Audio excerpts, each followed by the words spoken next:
শবে বরাতে অনেক মানুষ দোয়া করে, দোয়ার জন্য আমি গুনাহ করেছি, আমার গুনার জন্য আমি আল্লাহকে কিভাবে বলবে আল্লাহ শুনবে সেটা আমাকেই চিন্তা করতে হয়।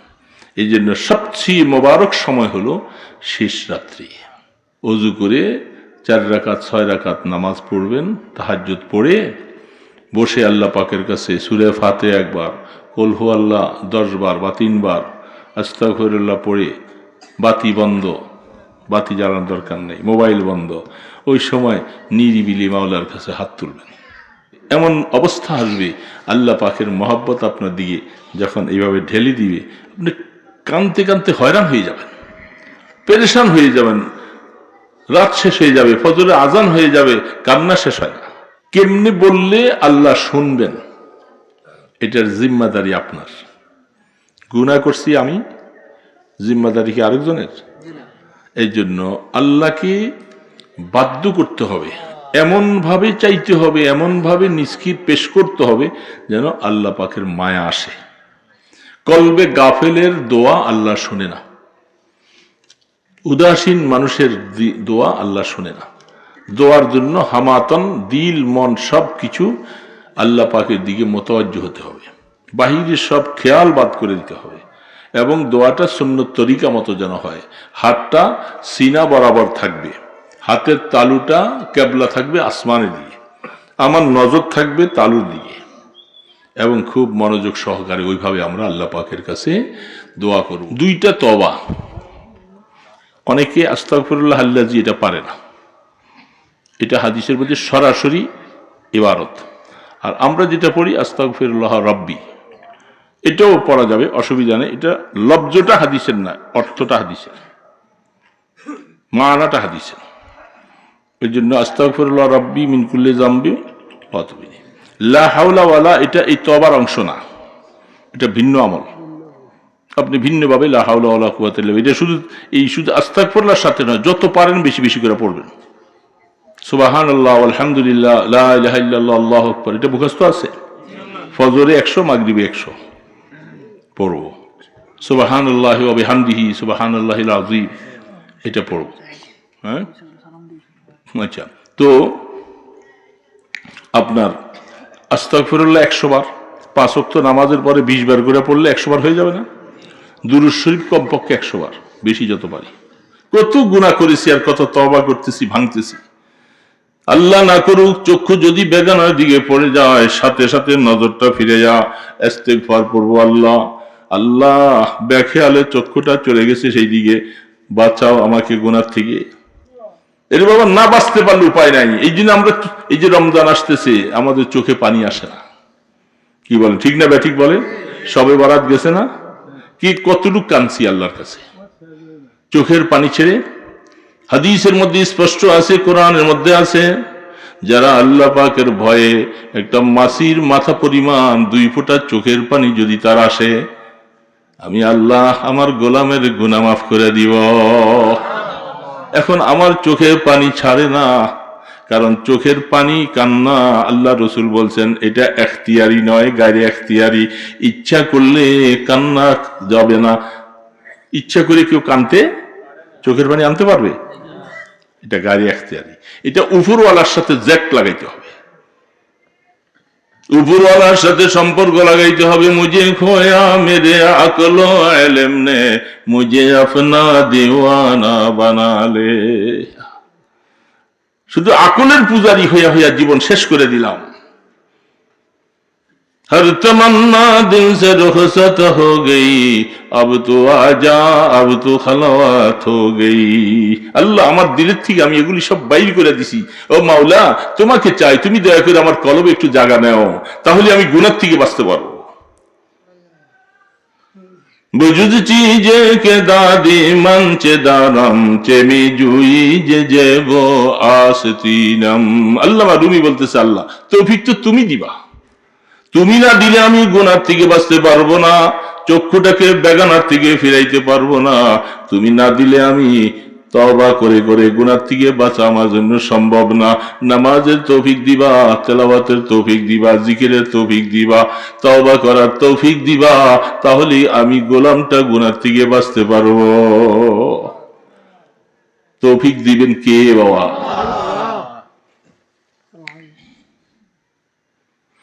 আল্লাহু আকবার, আল্লাহু আকবার। আল্লামা রুমি রাহমাতুল্লাহ আলাইহি বলেন, চুবরারন্দ পেশমানি হুনাইন আরশে লরজদ আজ আনিনুল মুজনিবিন এই চুনি লরদদ কে মাদার বরওয়ালাত দস্তে শাগিরদ ওয়া বালামি কাশাত।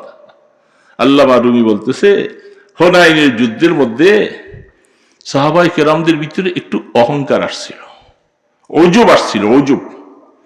এত মানুষ আমরা থাকতে আজকে কাফেরদের সাথে আমরা তো বিজয়ী হবই, এত মানুষ কোনোদিন আর ছিল না। কারণ মক্কা বিজয়ের পরে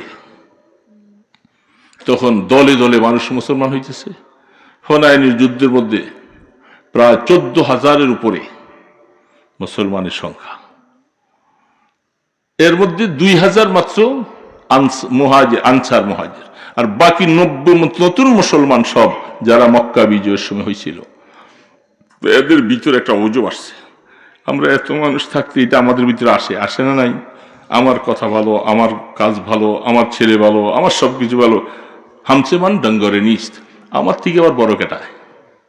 এটা শরীয়তে নাজায়েজ, হারাম, হারাম। যখন এই ধরনের মনোভাবনা আসছে, আল্লাহ বলে যাক একটু পানিশমেন্ট দিয়ে দেয়, সোজা হয়ে যাবা। হ্যাঁ, হঠাৎ করে পরাজয় হয়ে গেছে। বুখারী শরীফ খুলে দেখেন, হাদিসের মধ্যে সব বর্ণনাগুলি আছে। একটু সমস্যা শুধু একমাত্র ময়দানের মধ্যে আল্লাহর হাবিবের সাওয়ারির লেগাম ধরে রাখছেন, এক পাশে হযরতে আব্বাস, আরেক পাশে হযরতে তার চাচা, এই আপনার কি বললাম, আবু সুফিয়ান। এই দুইজন, আবু সুফিয়ান তখন মুসলমান, দুইজনে লেগাম ধরেছেন। আর আল্লাহ রসুল ময়দানে 4-5 জন লোক আছে, আর বাকি সব চলে গেছে।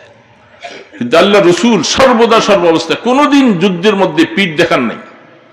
এত বড় সাহসওয়ালা নবী পৃথিবীতে আর যায়নি। আল্লাহ এমন নবী আমাদেরকে দিয়েছিলেন। তো সেখান থেকে যখন একটু এই ধরনের পরিস্থিতি যখন শুরু হলো, আল্লাহ পাক একটু সামান্য কিছু দেখাইলেন যে এই সংখ্যায় আধিক্য বেশি হইলেই বিজয়ী হয় না। যত যুদ্ধের মধ্যে আমি আল্লাহ বিজয়ী দিছি, আমি আমার রহমত দ্বারা তোমাদের উপরে বিজয়ী দিছি। সংখ্যা আধিক্য, কোরআন শরীফে আয়াত এটি আসছে,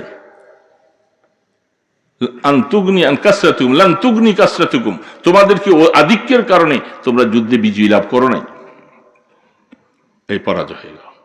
এখন সাহাবায়ে কেরাম বুঝতে পারছে আমাদের একটু ভুল, এমন কান্না শুরু করলেন, এটা ছাড়া আল্লাহর গোসা থামানো যাবে না। জি যত পারো কানবা, যত পারো চোখের পানি ছাড়বা, নিরিবিলি একা একা তাহাজ্জুদ পড়ে শেষ রাত্রে উঠে গাছের গোড়ায় বসে, মসজিদের কোনায় বসে, রাজুলুন যাকারাল্লাহ খালিয়ান ফাফাজাত আইনা, যার চোখ দিয়া যত পানি বাইর করবা আল্লাহর গোসা থামবে যাবে, গুনাহ রাখবেন আল্লাহ। বলে গোলাম, এটা আল্লাহ পাকের ওয়াদা। লা ইয়ালিজুন নার মান বাকা মিন খাশিয়াতিল্লাহ, এ বাবা, আল্লাহর ভয়ে যে কাঁদে সে জাহান্নামে আল্লাহ তারে নিবে না। তাহলে কান্না দরকার, দরকার কি দরকার না? রাসূল দোয়া করেন, আল্লাহুম্মা রযুকনি আইনাইনি হাত্তালাতাইন তাসকিয়ানিল কলবা বিযুরুফিদ দাম মিন খাশিয়াতিক ক্বাবলা আন তাকুনা আদ-দুমু দামা ওয়াল আদরাসু জামরা। আল্লাহ আমার চক্ষুগুলি তুমি ঝর্ণার মতো বানিয়ে দাও। রাসূল এত কান্না কাঁদতেন,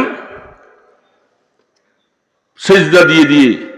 আম্মা জানেরা বলতেন যে রাসূল কত কান্না কাঁদতেন, সারা পৃথিবীর চোখের পানি একত্র করলে আল্লাহ রসুলের চোখের পানি সমান হবে না, এত কাঁদতেন।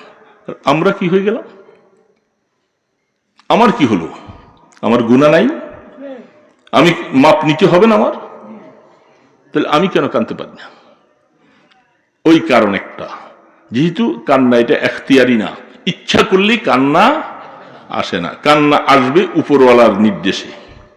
যখন দিল নরম করবা, গুনাহ থেকে তওবা করবা, আল্লাহর আযাবকে ভয় করবা, কবরের চিন্তা করবা, হায় কবরে কেমনে থাকবো, কবরের জিন্দিগি কেমনে কাটবে, এরকম চিন্তা করে করে মওতের মোরাকাবা করে যখন আল্লাহর কাছে দোয়া করবা, দেখবা চোখে পানি ছাড়বে।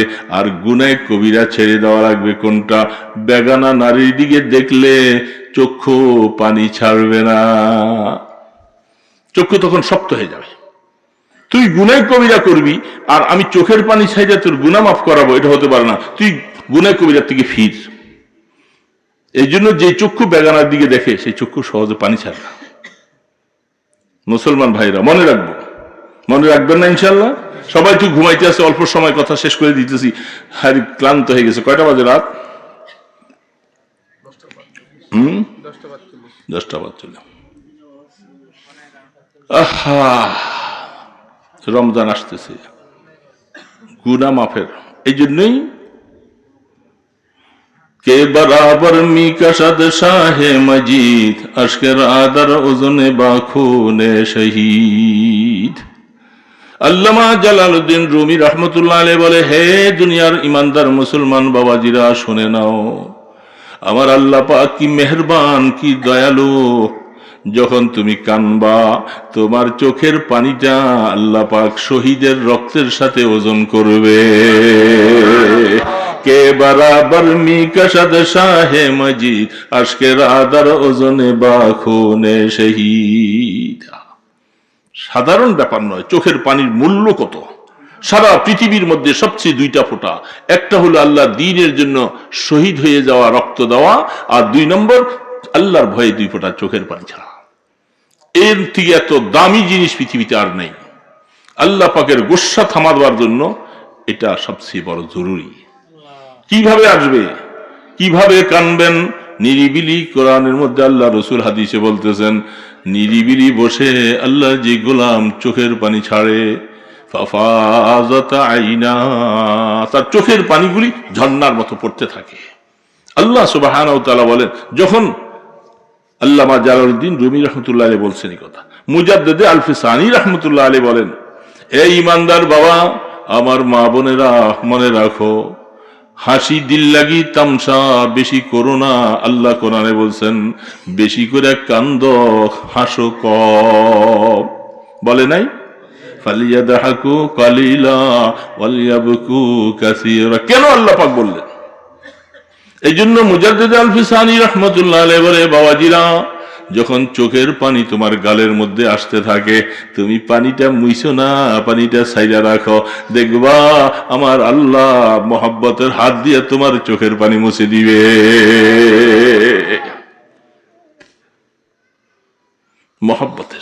মহব্বতের কারণে চোখের পানি আসবে। আল্লাহর জন্য যত মহব্বত আসবে, যত ভালোবাসা আসবে, যত প্রেম আসবে, তত আপনি চোখে পানি ছাড়বে। এই জন্য বাবাজিরা, কথা তো এগুলি আর কিছু বলা যায় না, আসলে কথা কেমনে কেমনে যদি চলে যায়, এই জন্য কথা বলতেও পারি না। ওই রহমত রয়েছে, বরকত রয়েছে, সবকিছু রয়েছে, এগুলি বলতে আস্তে আস্তে উঠতেছে সকলে। এবং ওই হুজুররাও 2-1 দিন আগে আসতেছে, তার মানে হুজুর ইনশাআল্লাহ দোয়া করে দেন। আমি আলহামদুলিল্লাহ, কারণ আমরা তো অনেক দূরে সফর। আল্লাহু আকবার। হুদাইবিয়ার কথা বলতে গেছিলাম, মনে আছে আপনাদের? আলহামদুলিল্লাহ, আল্লাহ আমাকে মনে করে দিয়েছে। আমি তো কোথায় কোথায় চলে গেছিলাম, ওর সেখান থেকে ফিরে আসতে পারবো কিনা মনেও নাই, স্মরণ করানেওয়ালায় করেছে। সেখানে যাইয়া কাফেররা সকলে আইসা, তারা রসুলকে মক্কায় ঢুকতে দিবে না। লম্বা ঘটনা বলা মাকসদ নেই, শুধু যে কথাটা বলার জন্য বলছিলাম। সাহাবাই কেরাম 1400, কোন রাতে 1500, সবাই হুদাইবিয়া গেছে, পানি নেই, সামান্য খাবার কিছু নিয়ে গেছিল। সেইখানে তারা বলছে যে কিছুতেই মুহাম্মদকে মক্কায় ঢুকতে দিব না, এই বছর চলে যাও, আগামী বছর আসবা, শুধু 3 দিন থেকে উমরা করে চলে যাবা। সাহাবাই কেরাম তো মানতে চায় না। হযরত আলী, হযরত ওমর, আরে কেন আমরা আল্লাহর বাইতুল্লাহ তো শুধু তাদের, বাইতুল্লাহ তো আমাদের, আমরা সেখানে যাব। আল্লাহ রসুল তাদের সাথে সন্ধি করতে রাজি হয়েছেন। ঠিক আছে, ঝগড়া যাব না, আমরা যেহেতু জিহাদ করতে আসি নাই, তাদেরকে ডাইকা বলছেন। শেষ পর্যন্ত তাদের সাথে সন্ধি হলো 10 বছর। আমরাও যুদ্ধ করব না, তোমরাও যুদ্ধ করবো না, প্রত্যেকের তালে চলো। যারা ঈমান ভালোবাসে এরা মুসলমান হয়ে যাবে, যারা কুফরি অবস্থায় থাকতেছে তারা ওই দলে চলে যাবে, আপত্তি নেই। তো সেই সময় তারা ভালো অংশের মধ্যে, যেখানে পানি আছে কুয়ার মধ্যে, তারপরে মাটিগুলি মজবুত, যুদ্ধ করতে সহজ, সেই অংশটা তারা বাইছে নিছে। তাদের নেতৃত্ব হইল খালিদ বিন ওলীদ। খালিদ বিন ওলীদ তখন মুসলমান হয় নাই, নাম শুনছেন না? খালিদ বিন ওলীদ সে আইসা ভালো অবস্থানটা নিয়ে নিছে। আর সাহাবায়ে কেরাম যেখানে সেখানে বালু বেশি, পানি নেই, পেরেশান। আল্লাহ পাক বলে, বন্ধু আমার, পেরেশান হওয়ার কোনো কারণ নাই। আপনি আমার বন্ধু, আমি আপনার বন্ধু। হ্যাঁ, বন্ধু না? মুজিজা প্রকাশ হবে। কুয়াটার মধ্যে সামান্য একটু একটু একটু পানি, সামান্য। আল্লাহ রসুল অজু করলেন, অজু করা কুয়াটার মধ্যে একটু কুলি ফালাইছে, একটু কুলি দিছেন। একটা তীর গাড়াইয়ে দিতে বলছে, তীরটা গাড়াইয়ে দাও। কুয়ার পানিগুলি সব, তারা তো ডোল দিয়া রশি দিয়া পানি উঠান লাগে পানি নিচে, আর মুসলমান তাদের পানি উঠান লাগে না, কুয়ার পানি বাইয়া বাইয়া চতুর্দিকে পড়তেছে। 1400 সাহাবী সবাই খাইলেন, পানি রাখলেন, গোসল করলেন, পানি আর টান পড়ে না। বুঝছেন বরকতটা? বুঝছেন একটু? পানি তো ছিল না, এগুলি আসলো কোত্থেকে? তারপরে সাহাবায়ে কেরাম ক্ষুধার্ত, ওরা গরু, ওরা ওট জবাই করে আর খায়। নর্তকী নাচায়, কি আনন্দ! কয়টা ওট জবাই করতেছে, রসুল তাও খবর নিছে। মুসলমানদের তত সাওয়ারিও নাই, যেগুলি আনছিলেন এরা কোরবানি করবে আনা হয়েছিল। যুদ্ধগুলি সব তাদের সাথে বন্দি সন্ধি সব হয়ে যাওয়ার পরে রসুল বলতেছে, এখন আমরা সফর করে চলে যাব। বিশাল বিশাল দস্তর বিছাইছেন 1400 সাহাবী। বলে, যার কাছে যা আছে, কারো কাছে ছাতু আছে, কারো কাছে কয়টা খেজুর আছে, যা কিছু আছে সবাই না দস্তরের মধ্যে ঢালো। ঢালার পরে আমারটা, আমার হয়তো এক বেলা চলবে, 2টা খেজুর, 4টা খেজুর, 5টা খেজুর, ওনার কাছে 2টা 4টা। আল্লাহ রসুল বলেন, এগুলি সবাই এখান থেকে খাইতে থাকো। 1400 সাহাবী পেট ভরে তারা সবাই খাইছে। আল্লাহ রসুলকে দিয়েছেন, যা দস্তরের মধ্যে ফালাইছে সব আবার থাইকেই গেল। বরকত বুঝছেন?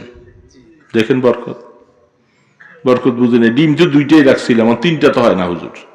টাকা 1000 রাখছি, 2000 তো হয় না।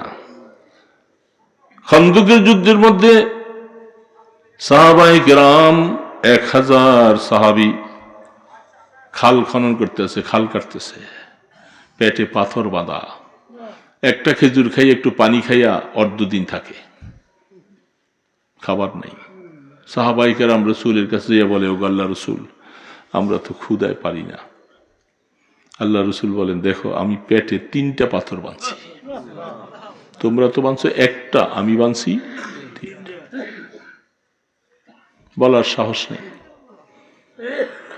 হযরত জাবেরের স্ত্রী বলতেছে, আল্লাহ রসুল কষ্টে আছে, সাহাবারা 3 কেজি, 3.25 কেজি জবের আটা আর ছোট একটা বাচ্চা বকরি জবাই করতেছি, তৈয়ার করে আল্লাহ রসুলের সামনে নিয়ে যাও, কানে কানে একটু বইলে দিয়াইছো, আমরা 10-12 জন মেহমানদারি করাবার জন্য। আল্লাহ রসুল, আমি খানাটা ভাগ করে আনতেছি, 10-12 জন নিয়ে আপনি খানা খাবেন।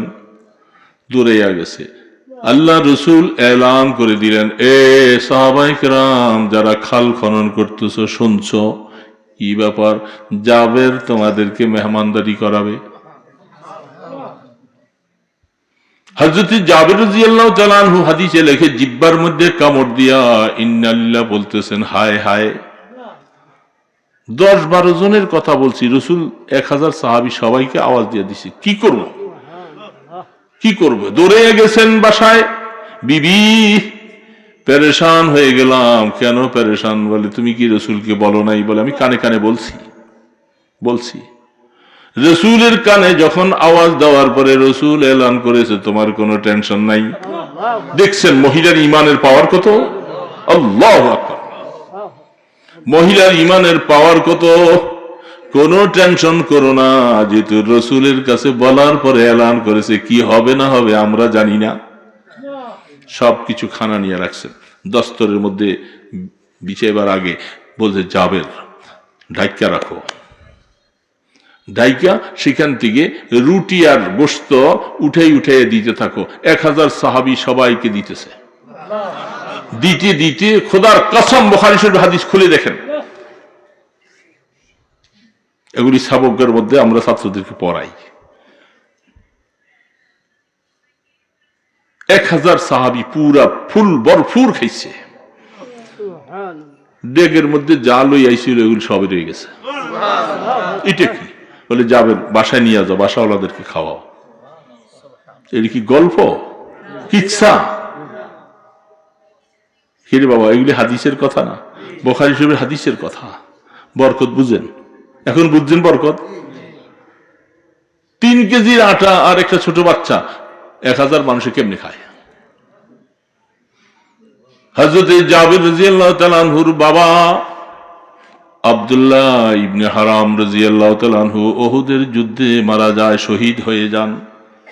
আব্দুল্লাহ ইবনে জাহাশ, আব্দুল্লাহ ইবনে হারাম, তারা সবাই কেউ একজন ভাই আর একজন ভগ্নিপতি উহুদের যুদ্ধে শহীদ হয়ে গেছে। জাবেরের বোন ছিল কয়েকজন, বাবার কিছুই ছিল না, ঋণগ্রস্ত করে এই বোনদের লালন পালন। এখন বাবা তো উহুদে মারা গেছে, পাওনাদার যে অনেক, কি করবে? জাবের রাদিয়াল্লাহু তাআলা বলছে, ইয়া রাসূলুল্লাহ, আব্বার এই ঋণ কি করে? বলে তোমার কি আছে? বলে আমার কয়েকটা খেজুর গাছ আছে, এটা যে কয়েকটা খেজুর হয় আমাদের নিজেদেরই চলে না, 1 মাসের খোরাকি হয় না, খেজুর বেচা খাবে। এত পাওনাদার আব্বা রেখে গেছেন, আব্বা তো কবরে চলে গেছেন, কি করা যায়? আহা, রহমতে দো আলম বলতেছেন, ও জাবের, খেজুরের মৌসুমটা আইসা যখন খেজুরগুলি গাছের থেকে নামাইয়া একটা অমুক সময় আসার জন্য আল্লাহর রসুল বলছে তুমি খেজুরগুলি রাখো, আমি আসতেছি। একটা স্তূপ দিছে, এটা মাইফা দিলে 2 জন দেনাদারও শোধ হবে না। দেনাদার অনেকজন, পাওনাদার সবাই আসছে অপেক্ষায়।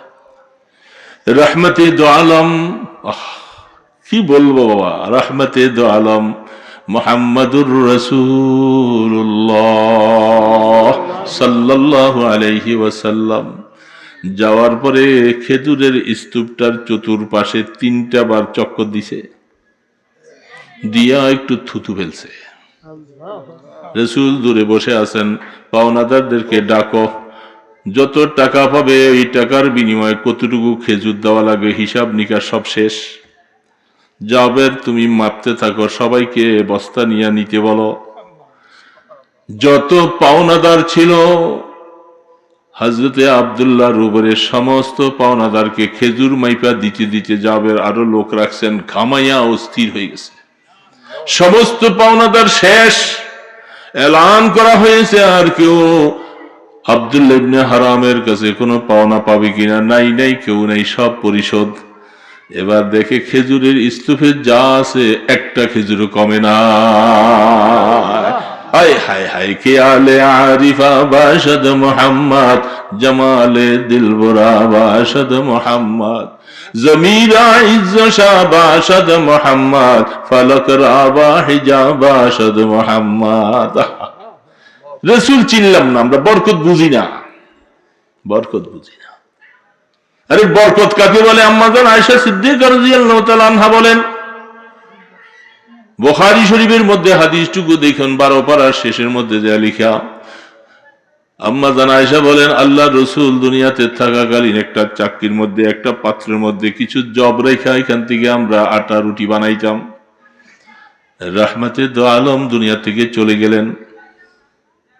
রসুলকে হারাইয়া আমি ওই পাত্রটার থেকে ঢাকনা থাকা অবস্থায় জব গম আইটাই না রুটি বানাই আর খাই। অনেক দিন হয়ে গেল, রুটি জব আর আটা শেষ হয় না। আম্মাজান আয়েশা সিদ্দিকা বলতেছে, নিজে রাবি, আমি আনতেছি আর খাইতেছি। 6 মাস পার হয়ে গেল। হঠাৎ করে মনে একবার আসলো, এই এই এই এই তো সমস্যা। মনে আসলো, একটু উল্টাইয়া দেখতে গেছিলাম, উল্টাইছি, বরকত শেষ। এরপরে থেকে আর নেই। আমি কি ভুলটা করছি, কি ভুল করছি? যদি আমি এটাকে উল্টাইয়া না দেখতাম, আমার মনে হয় কিয়ামত পর্যন্ত এর থেকে মানুষ নিয়ে নিয়ে আটা খাইত। বরকত বুঝেন? এখন বুঝতেছেন বাবা, বরকত বুঝেন? একিন যার কম সে বরকত তো পাবে না। যার যত একিন হবে আল্লাহর বরকত তাকে ওইভাবে দিবে। কিছু কিছু টাকা আমার হযরত নানুপুরি রহমতুল্লাহ আলাইহি সফরে আসলে মাঝে মধ্যে অনেক সময় আমাদেরকে 50 টাকা, 100 টাকা হাদিয়া দিতেন। এই টাকাটা খরচ করতাম, এটা নিয়ে আমার বাক্সের ভিতরে থুয়ে দিতাম। গনাগনির কারবার নেই, বরকত দেখতে গুইনা ফেলে তো ওই যে আয়েশা সিদ্দিকার মতো বরকত দেবগা, যে গনা নাই। আল্লাহ শুকর, আমি আমার জীবনে বহু বহু উপকার পাইছি, এটা আপনাকে ভাষায় বলতে পারবো না। বহু মাদ্রাসার টাকা দুনিয়া অবস্থা, কোটি কোটি টাকা আমাদের মাদ্রাসায় খরচ হয়, প্রায় 4.5 কোটি টাকা বছরের খরচ। অভাব। এখন এই যে অনেক টাকা ঋণ, একটা জায়গা বায়না করছি 80 লক্ষ টাকা, এই মাদ্রাসা পাশে, সামান্য টাকা পয়সা ইন্তজাম নেই, ফিকির করতেছি আর দোয়া। তো ওই আমার এই যে আপনাদের এখানে আসার আগে আমাদের প্রধান বাবুর্চিটা যেটা, হঠাৎ করে মনে পড়লো এখনই কথার প্রসঙ্গে, তার একটা অপারেশন, সম্ভবত একটা টিউমার হয়েছে তার অন্ডকোষের ভিতরে নাকি, যেন খুব কঠিন অবস্থা, কালকে অপারেশন করবে। আমাকে হুজুর ফোন দিয়েছে সবার কাছে দোয়া চাওয়ার জন্য, আর যেহেতু গরিব মানুষ, যদি কেউ মনে চায় বলে এই গরিব মানুষটাকে কিছু উপকার করব, তাহলে কেউ করতেও পারে। আমি ঠিক আছে, মনে থাকলে বলবো, না মনে না থাকলে দরকার নেই। তো সেখানে এইভাবে অবস্থায় আমি দেখেছি অনেক সময়, আমি মাদ্রাসার আমার সমস্ত ইয়েগুলি সব আলাদা আলাদা থাকে, কোনটা আমার, কোনটা মাদ্রাসার, কোনটা এই কোন ফান্ডের, কোনটা সমস্ত টাকাগুলোর মধ্যে লেখা লেখা এটার মধ্যে একটা কাগজ রেখে দিয়ে থাকি। কারণ আমি রাস্তায় যাই, চলে যাই, কখন মরে যাই বলা যায় না, বলতে পারবো না যে টাকাটা অমুকের, ওটা অমুক ফান্ডের, ওটা অমুক ফান্ডের। এই জন্য প্রত্যেকটার মধ্যে কাগজ লেখা। মওতের জন্য সবসময় যে কোনো সময় ডাক আসবে। এই জন্য আল্লাহ শুকর, আমি দেখতেছি অনেক সময় এইভাবে বরকত পাই, অনেক বরকত পাই। এত টাকা এখানে আসবে তো আমাকে ধারণা করি নেই। আলহামদুলিল্লাহ টাকা দিচ্ছিস, বরকত। কিন্তু বরকত বুঝেন না, বরকত বুঝতে হবে। আউয়ালুহু রাহমা, আল্লাহ রসুল বলেন রমজানের প্রথম 10 দিন রহমত, তৌফিকে খোদাবন্দি। 10 দিন যারা রোজা রাখার তৌফিক পাবে, পরের 10 দিনে যে কি গুনাহ বলেন না, পরের 10 দিন গুনাহ মাফ। 10 দিন যদি কেউকে আল্লাহ পাক রোজা রাখার তৌফিক দান করে, অটোমেটিক সে আল্লাহর রহমত আর বরকত পাওয়ার উপযুক্ত হয়ে যায়। এই যে পরের 10 দিন রোজা রাখার যখন শুরু করছে, তার গুনাহগুলি সব মাফ হইতে শুরু করছে। 10 দিন হয়ে গেল, রহমত পাইলাম আমি। 10 দিনের পরে 20 দিনের দিন আমার গুনাহ মাফ। তো গুনাহ মাফ হয়ে গেলে ইতকুম মিন আযাবিন্নার, অটোমেটিক জাহান্নাম থেকে নামটা কেটে দিবে। এই জন্য প্রথম 10 দিন খুব হিম্মতের সাথে রোজা রাখার জন্য যুবক বাবাজিরা চেষ্টা করবা, হিম্মত করো, সাহস করো। যদি গুনাহ মাফ করাইতে চাও আল্লাহ থেকে, 10টা দিন রোজা রাখো। যখন 10 দিন তুমি রোজা রাখবা, পরের 10 দিন তোমার গুনাহ আর কেউ ঠেকাই রাখতে পারবে না। আল্লাহ পাক বলে, আমার গোলাম 10 দিন তার আমি রোজা রাখার তৌফিক দিছি, আর এখন তার গুনাহ থাকবে না, এটা তো আমার রহমানিয়তের খেলাফ হবে, তার গুনাহগুলি সব মোচন করতে থাকো। যখন গুনাহ শেষ হয়ে গেল, জাহান্নামে আবার নাম থাকবে কেন? আল্লাহ পাক বলে, জাহান্নাম থেকে নামটা কেটে দাও। আল্লাহু আকবার। এই জন্য বাবাজিরা, কথা শেষ। আমি যে ছোটাপাটা কিছু কথা বলছি, মনে আছে তো? চেষ্টা করব না।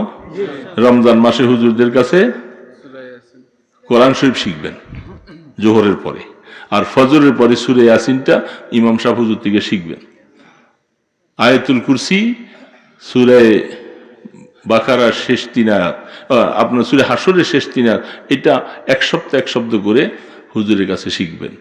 না পারলে আপনার ঘরের মধ্যে যারা তেলাওয়াত জানে বৌমাদেরকে বইলা কোরআন শরীফটা শিখবেন। চেষ্টা করবো না ইনশাআল্লাহ? রমজান মাসে সাহারি খাইতে উঠলে 2-4 রাকাত তাহাজ্জুদ পড়ার চেষ্টা করবো তো ইনশাআল্লাহ। সন্তানদেরকে মেয়ে যদি হয় মহিলা মাদ্রাসায় দেন, দিন শিখুক। এই মেয়েটা যখন এক ঘরে যাবে সেখানে দিনই পরিবেশ কায়েম হলে আপনার সব পাইবেন। হ্যাঁ, আর স্কুলে ভার্সিটি দিলে এরা নিজেরাই তো দিন নেই, এরা আরেকজনকে কি দিন শিখাবে? ঠিক না? আর ছেলে যারা থাকবে, নাতিপুতি যারা থাকবে, এদেরকে নুরানি মক্তবে দিয়া কোরআন শিখাবেন। চেষ্টা করবো তো ইনশাআল্লাহ। এই জন্য এই মহিলা মাদ্রাসার পক্ষে আমি জানতাম না যে কিসের প্রোগ্রাম, এখানে আইসে শুনলাম মহিলা মাদ্রাসা, তো এই জন্য বললাম মহিলা মাদ্রাসা ভালো দরকার আছে। এখন এদেরকে দিন শিখানো দরকার। দিন শিখান। আর নেককারদের সাথে মেয়ের আত্মীয়তার ব্যবস্থা করবেন। ফাজফুর বিজাতিদ দ্বীন, আল্লাহ রসুল বলে, মিশকাত শরীফে হাদিস আসছেন, মানুষের ধন দেখে, সৌন্দর্য দেখে, বংশ দেখে, আরেকটা হলো দিন দেখে। এই 4টা জিনিস দেখেই বিবাহ শাদী করায়। রসুল বলেন ফাজফুর বিজাতিদ দ্বীন, 4টার মধ্যে আমি রসুল বলে দিলাম যেখানে তুমি টাকা পয়সা কম পাইলেও যদি দিন পাও সেখানে আত্মীয়তা করো। যেখানে দিন পাইছো একেবারে টকটকে সুন্দর না, কিছু একটু শ্যামলাবর্ণ, সেখানে আত্মীয়তা করো, এটা তোমার ফায়দা হবে। হ্যাঁ, এই জন্য আল্লাহ রসুল হাদিস, আমার কথা না। এই 4টা জিনিস দেখি মানুষ আত্মীয়তা করে। রসুল বলেন তুমি দিনটাকে বেশি অগ্রাধিকার দিবা, দেখবা দুনিয়া তো শান্তি পাইবা, মরার পরও শান্তি পাইবা। আল্লাহ পাক যেন মেহেরবানি করে এই ভাঙাচোরা যে কথাগুলি বললাম অগোছালো হলেও আল্লাহ যেন আমাদেরকে আমল করার তৌফিক দান করেন। আস্তাগফিরুল্লাহ আল্লাযী লা ইলাহা ইল্লা হুয়াল হাইয়ুল কাইয়্যুম ওয়া আতুবু ইলাইহি। আস্তাগফিরুল্লাহ বলেন, আস্তাগফিরুল্লাহ আল্লাযী। 2টা তওবা। অনেকে আস্তাগফিরুল্লাহ আল্লাযী এটা পারে না, এটা হাদিসের মধ্যে সরাসরি ইবারত। আর আমরা যেটা পড়ি আস্তাগফিরুল্লাহ রাব্বি, এটাও পড়া যাবে, অসুবিধা নেই। এটা লফজটা হাদিসের না, অর্থটা হাদিসের, মানাটা হাদিসের। এই জন্য আস্তাগফিরুল্লাহ রাব্বি মিন কুল্লি যামবি ওয়া আতুবু ইলাইহি। লা হাওলা ওয়ালা, এটা এই তওবার অংশ না, এটা ভিন্ন আমল। আপনি ভিন্নভাবে লা হাওলা ওয়ালা কুওয়াতা ইল্লা বিল্লাহ, এটা শুধু আস্তাগফিরুল্লাহর সাথে নয়, যত পারেন বেশি বেশি করে পড়বেন। সুবহানাল্লাহ, আলহামদুলিল্লাহ, লা ইলাহা ইল্লাল্লাহ, আল্লাহু আকবার, এটা মুখস্থ আছে। ফজরে 100, মাগরিবে 100 পড়ব। সুবহানাল্লাহি ওয়া বিহামদিহি সুবহানাল্লাহিল আযীম, এটা পড়ব। হ্যাঁ, আচ্ছা, তো আপনার আস্তাগফিরুল্লাহ 100 বার, 5 ওয়াক্ত নামাজের পরে 20 বার করে পড়লে 100 বার হয়ে যাবে না? দুরূদ শরীফ কমপক্ষে 100 বার, বেশি যত পারি। সূরা কাহাফ তো অনেকে পড়িয়ে নেই, সূরা ইয়াসিন কথা বলেই তো শেষ। সূরা কাহাফ পড়া দরকার ছিল না আজকে শুক্রবার? পড়ছি অনেকে, যার তৌফিক আছে সে পড়ছে। বাবা মাগরিবের পরে সূরা ওয়াকিয়া পড়ছেন, এশার পরে সূরা মুলুক। এগুলি আমল থেকে ছুটে গেলে কি হবে? একদিনের জন্য আমল থেকে ছুটতে পারবে না। চেষ্টা করতে হবে, আল্লাহর কাছে তৌফিক চাইতে হলে দেখবেন আল্লাহ তৌফিক দিবে। মেয়েরা শুনতেছে, বুড়া মুরব্বীরা যারা আছে, কারা আছে, যারা তেলাওয়াত পারো, মাগরিবের পরে সূরা ওয়াকিয়ার অভ্যাস করো। সমস্ত ছাত্রীদেরকে মাগরিবের পরে, মাগরিবের নামাজ পড়ার পরে সবাই সারিবদ্ধভাবে যারা তেলাওয়াত পড়ে সূরা ওয়াকিয়া পড়বে। ঈশার নামাজের পরে সূরা মুলুক পড়বে। শুক্রবার দিন সূরা কাহাফ পড়বে। ফজরের পরে সূরা ইয়াসিন পড়বে। এগুলি কম্পালসারি ছাত্রীদের মধ্যে আমল জারি করে দিবেন। তো ঠিক আছে, কথা শেষ করে সভাপতি হিসেবে কথা বলবে। কই যে রমজান আসতেছে, চেষ্টা করব তারা, কারণ ব্যস্ত বেশি, তারাবি নামাজ পড়ে সময় নেই। ইফতার করে কিছুক্ষণ পরে আবার তারাবি পড়বে, একটু বিশ্রাম নিতে চাইতে হালকা খানা খেয়ে আবার সাহারি খাওয়া শেষ করে আবার ফজর পরে একটু বিশ্রাম করা। এই রমজানটা একটা মোবারক জিনিস। আল্লাহ পাক আমাদেরকে এ পর্যন্ত হায়াত দিয়েছেন, বাকি 2 দিন আরো পাবো কিনা জানা নাই। রমজান, এক রমজান থেকে আরেক রমজান পর্যন্ত যদি হায়াত পাওয়া যায়, মাঝখানের যত সগীরা গুনাহ আছে এগুলি এমনি মাপ, আর কবিরা গুনার জন্য আল্লাহর কাছে তওবা করতে হবে, আল্লাহ আমি ভুল করেছি, আমাকে মাফ করে দাও। কেমনে বললে আল্লাহ শুনবেন, এটার জিম্মাদারি আপনার। গুনাহ করছি আমি, জিম্মাদারি কি আরেকজনের? এই জন্য আল্লাহকে বাধ্য করতে হবে, এমন ভাবে চাইতে হবে, এমন ভাবে নিজকে পেশ করতে হবে যেন আল্লাহ পাকের মায়া আসে। কলবে গাফেলের দোয়া আল্লাহ শুনে না, উদাসীন মানুষের দোয়া আল্লাহ শুনে না। দোয়ার জন্য হামাতন দিল মন সব কিছু আল্লাহ পাকের দিকে মোতাওয়াজ্জহ হতে হবে, বাহিরের সব খেয়াল বাদ করে দিতে হবে, এবং দোয়াটা সুন্নত তরিকা মতো যেন হয়। হাতটা সিনা বরাবর থাকবে, হাতের তালুটা কেবলা থাকবে আসমানের দিকে, আমার নজর থাকবে তালুর দিকে, এবং খুব মনোযোগ সহকারে ওইভাবে আমরা আল্লাহ পাকের কাছে দোয়া করব। এখন না শুধু এটা তো, এখন তো এটা দোয়ার পরিবেশ সবসময় আসে, এটা উপর, আমি একটু আগে বলছি দোয়ার ব্যাপারটা সবকিছু উপরওয়ালার সাথে, সেখান থেকে যখন সৃষ্টি হবে তখনই আসবে। এই জন্য পরিবেশ কখন কি অবস্থা আসে সেটা আল্লাহ পাকের ইচ্ছা। গত 3-4 দিন আগে 3 তারিখ সকালে মধুসূদন হাই স্কুল মাঠের সামনে বাদ ফজর দোয়া করা হয়েছিল। গত বছরও বাদ ফজরে আমি আরেক জায়গা থেকে মাহফিল শেষ করে রাত্রে 3-4 বাজে আইসা ছিলাম। ফজরের নামাজের পরে মানুষ মাহফিল শেষ করে চলে গেছে, ফজরের সময় যাই দেখি মাহফিলের থেকে আরো মানুষ বেশি। কিরে যে এত মানুষ আসলো কোত্থেকে? ওই বছর গেল, এই বছর আবার বড় মসজিদে ইমাম সাহেব বলে, হুজুর আমাদের মাহফিল 12:30 শেষ হয়ে যাবে, আপনি একটু মাহফিল যেখানে করবেন সেখান থেকে আইসা রাত্রে আমাদের মসজিদে থাকবেন, ফজরের উপরে একটু দোয়া করে দেবেন। তো আমি এইভাবে রাত্রে 4 বাজে আইসা সেখানে ছিলাম। ফজরের পরে আবার দোয়া করে দেখি যে এই মানুষ কোত্থেকে আসে। ফজর নামাজের সময় মানুষ আসে কোত্থেকে? এটা তো উল্টা জিনিস। মানুষ তো সবাই রাত্রে 12:30 মাহফিল শেষ হয়ে গেল, চলে গেছে বাড়িতে, এরা আবার ফজরের সময় নামাজ পড়ে আবার আসে, কি এক রুসুম বুঝি না। এখান থেকে দোয়া করে, তো দোয়া সবসময় পরিবেশ একরকম হয় না, দোয়ার জন্য পরিবেশ লাগে, সময় লাগে, অবস্থান লাগে, মানুষের মন সেরকম তৈরি হতে হয়, তারপরে দোয়া আসে। এই জন্য সবে বরাতে অনেক মানুষ দোয়া করে, অনেক মানুষ আসে, আপনারা দেখছেন আমাদের আপনাদেরই মতলব থেকে, চাঁদপুর থেকে বহু মানুষ ফজরের পরে মোসাফা করতে এসে বলে, হুজুর আমি চাঁদপুর থেকে আসছি, হুজুর আমি মতলব থেকে আসছি, অমুকখান থেকে আসছি। তো আসে মনে অনেকে অনেক আশা নিয়ে, কিন্তু সবসময় পরিবেশ একরকম হয় না। এই জন্য আমি আপনাদেরকে বললাম যে দোয়ার জন্য আমি গুনাহ করেছি, আমার গুনার জন্য আমি আল্লাহকে কিভাবে বলবে আল্লাহ শুনবে সেটা আমাকেই চিন্তা করতে হয়। এই জন্য সবচেয়ে মোবারক সময় হলো শেষ রাত্রি। শেষ রাত্রে ঘুমাবার পরে, এখন তো রমজান চলে আসছে, ঘুমের থেকে উঠা ওযু করে 4 রাকাত 6 রাকাত নামাজ পড়বেন, তাহাজ্জুদ পড়ে বসে আল্লাহ পাকের কাছে সূরা ফাতিহা একবার, কুল হুয়াল্লাহ 10 বার বা 3 বার, আস্তাগফিরুল্লাহ পড়ে বাতি বন্ধ, বাতি জ্বালানোর দরকার নেই, মোবাইল বন্ধ, ওই সময় নিরিবিলি মাওলার কাছে হাত তুলবেন। দেখবেন 1 দিন 2 দিন 3 দিন করতে করতে এমন অবস্থা আসবে, আল্লাহ পাকের মহব্বত আপনার দিকে যখন এইভাবে ঢেলে দিবে, আপনি কাঁদতে কাঁদতে হয়রান হয়ে যাবেন, পেরেশান হয়ে যাবেন, রাত শেষ হয়ে যাবে, ফজরে আজান হয়ে যাবে, কান্না শেষ হয় না। তো এই জন্য এগুলি কিছু সময় চেষ্টা করব, ইনশাআল্লাহ করব না? আল্লাহুম্মা সাল্লি আলা মুহাম্মাদিন ওয়া আলা আলিহি ওয়া আসহাবিহি ওয়া বারিক ওয়া সাল্লিম। আল্লাহুম্মা সাল্লি আলা মুহাম্মাদিন ওয়া আলা আলিহি ওয়া আসহাবিহি ওয়া বারিক ওয়া সাল্লিম। আল্লাহুম্মা সাল্লি আলা মুহাম্মাদিন ওয়া আলা আলিহি ওয়া আসহাবিহি ওয়া বারিক ওয়া সাল্লিম।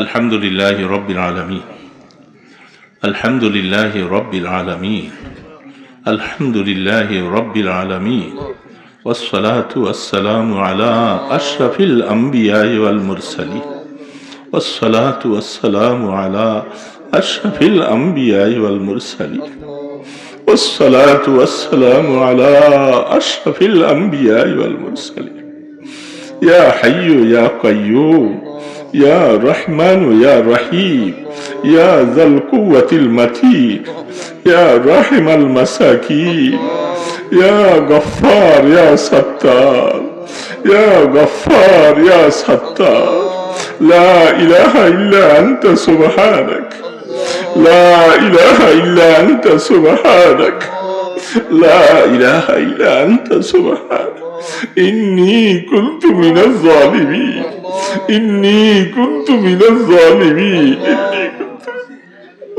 فاستجبنا له ونجيناه من الغم وكذلك ننجي المؤمنين وكذلك ننجي المؤمنين لا حول ولا قوة إلا بالله لا ملجأ ولا منجا من الله إلا إليك اللهم لا مانع لما أعطيت ولا معطي لما منعت ولا ينفع ذا الجد منك الجد أغثنا يا غياث المستغيثين ربي أني مغلوب فانتصر ربي أني مسني الضر وأنت أرحم الراحمين لا إله إلا هو الحي القيوم وإلهكم إله واحد لا إله إلا هو الرحمن الرحيم ربي أوزعني أن أشكر نعمتك التي أنعمت علي وعلى والدي وأن أعمل صالحا ترضاه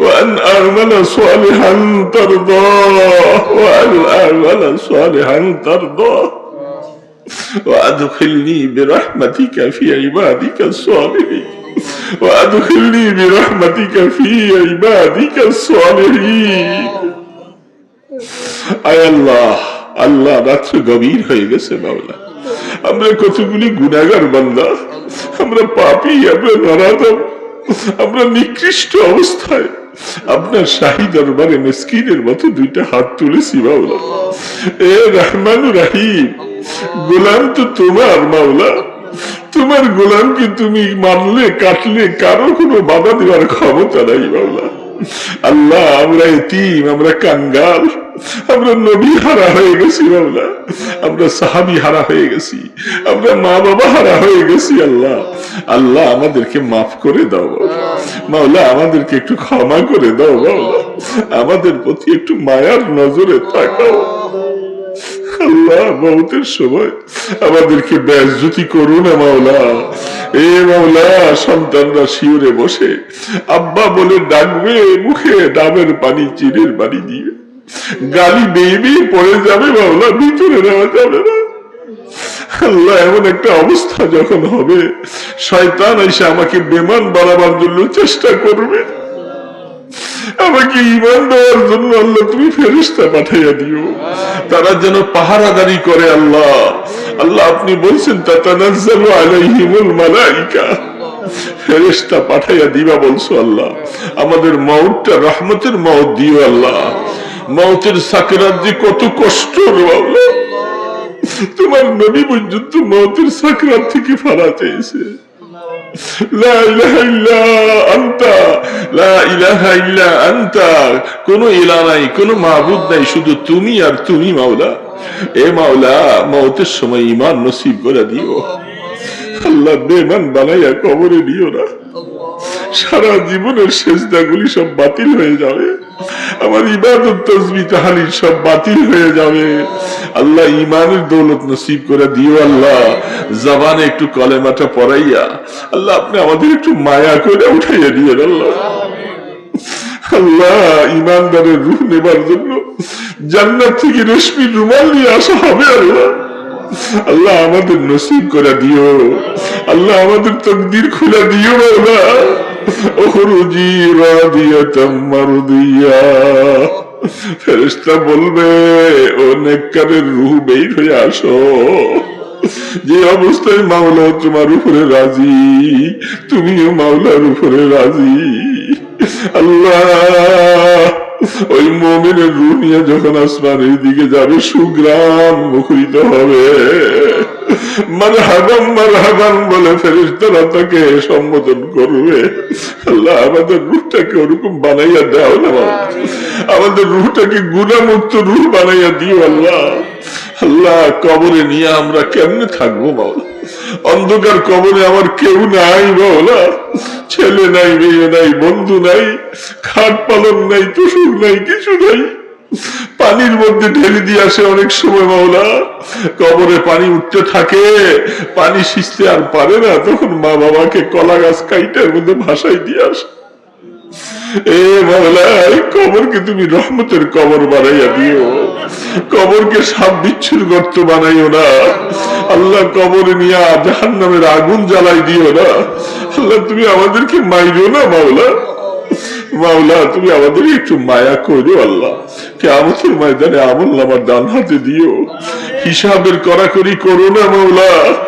আল্লাহ হিসাবের কড়াকড়ি করো, হিসাব দেওয়ার কোনো ক্ষমতা নাই মাওলা। একটা সিজদাও তো তোমাকে দেখাবার মতো উপযুক্ত হয়নি। জীবন তো শেষ করে দিলাম আল্লাহ, জীবন তো শেষ করে দিলাম। এ মাওলা আমাদের হিসাবের সময় তুমি রহমত দ্বারা আমাদেরকে পার করাই দিও। মাথার উপরে সূর্যের প্রখর তাপ হতে থাকবে আল্লাহ, তোমার আরশের নিচে একটু জায়গা দিও মাওলা, মাওলা আরশের নিচে একটু জায়গা দিও। পিপাসায় কলিজাটা ফেটে যাবে। তোমার বন্ধু বলছে এক গ্লাস পানি যদি উম্মতের ভাগ্যে জুটে যায় আর জান্নাতে যাওয়ার আগ পর্যন্ত পিপাসা লাগবে না রে আল্লাহ। জান্নাতুল ফেরদাউসের মালিক বানাইও আল্লাহ, জান্নাতুল ফিরদাউসের মালিক বানাইও আল্লাহ। তোমার দিদার জান্নাতে গেলে দেখা যাবে, আমাদেরকে তোমার দিলাত নসিব করে দিও আল্লাহ। আয় খোদা আমাদের মা বাবাকে মাফ করে দাও, আমাদের মা বাবা যারা কবরে চলে গেছেন তাদেরকে মাফ করে দাও, তাদের জিন্দিগির গুনাহ মাফ করে দাও। মা বাবার উপরে তুমি রহম করো আল্লাহ। আল্লাহ কষ্ট দিয়ে থাকলে তুমি মাফ করে দাও, আমাদের নেক আমলের সওয়াব আমাদের আব্বা আম্মার কবরে পৌঁছে দাও। তাদের এই সম্পদ খাইতেছি আল্লাহ, মা বাবার জন্য কিছুই করতে পারি নাই মাওলা। এ আল্লাহ নেক আমলের সওয়াব গুলি মা বাবার কবরে পৌঁছাও আল্লাহ। দুঃখী মা বাবাকে কষ্ট দিও না মাওলা। তোমার রাসূল বলছে যারা কবরবাসী তাদের মতো অসহায় এতিম আর কেউ নাই আল্লাহ। যাদের মা বাবা বেঁচে আছে এদের গুনাহ মাফ করে দাও, সন্তানকে মা বাবার খেদমত করার জন্য তৌফিক দাও। আমাদের ছেলে মেয়ে বিবি বাচ্চা সবার গুনাহ মাফ করে দাও, আমাদের সন্তানগুলোকে নেক হায়াত দাও আল্লাহ। নামাজি বানাও, মুত্তাকি বানাও, আলেমে হক্কানি রব্বানি বানাও, হাফেজে কোরআন বানাও, দিনদার মুত্তাকি বানাও আল্লাহ। আল্লাহ মুসলমানের সন্তানকে সবাইকে মাফ করে দাও ইয়া আল্লাহ। যারা অসুস্থ সবাইকে শিফা দান করে দাও আল্লাহ, অনেকে অসুস্থ শিফা দান করে দাও ইয়া আল্লাহ। আমাদের বাবরসির ইয়া আল্লাহ, সে ছেলেটা নেককার মানুষ মাওলা, তার অপারেশনকে কামিয়াব করে দিও আল্লাহ।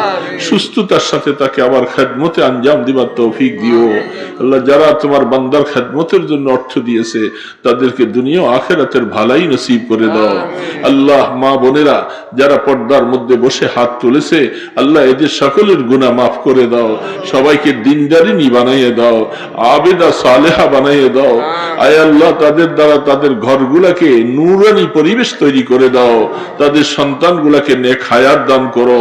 এই মাদ্রাসা তুমি কবুল ও মঞ্জুর ফরমাও। মাদ্রাসার ছাত্রী উস্তাদ যারা আছে, যারা কমিটির মেম্বার আছে, এলাকার মুহিব্বিন সবাইকে তুমি মাদ্রাসা উসিলায় কবুল করে লও ইয়া আল্লাহ। আল্লাহ এই এলাকার মধ্যে খাস রহমত নাজিল করো আল্লাহ। মাহে রমজান আসতেছে আল্লাহ, আল্লাহ আমাদের হায়াতে বরকত দিয়া দাও আল্লাহ। রমজানের রোজা রাখার তৌফিক দান করো, জটিল কঠিন রোগে আমাদেরকে আক্রান্ত করে দিও আল্লাহ। আল্লাহ মসজিদে গিয়ে হাজিরা দেওয়ার তৌফিক দিও আল্লাহ, মসজিদে হাজিরা দেওয়ার তৌফিক দিও ইয়া আল্লাহ। সোনার মদিনায় লক্ষ কোটি গুণে দুরুদ সালামের হাদিয়া পৌঁছে দাও আল্লাহ। আমাদেরকে মক্কা মদিনা জিয়ারত করা নসিব করে দিও আল্লাহ। আপনার হাবিবের রওজার পাশে গিয়ে প্রাণ ভরে একটু সালাম দেওয়ার তৌফিক দিও।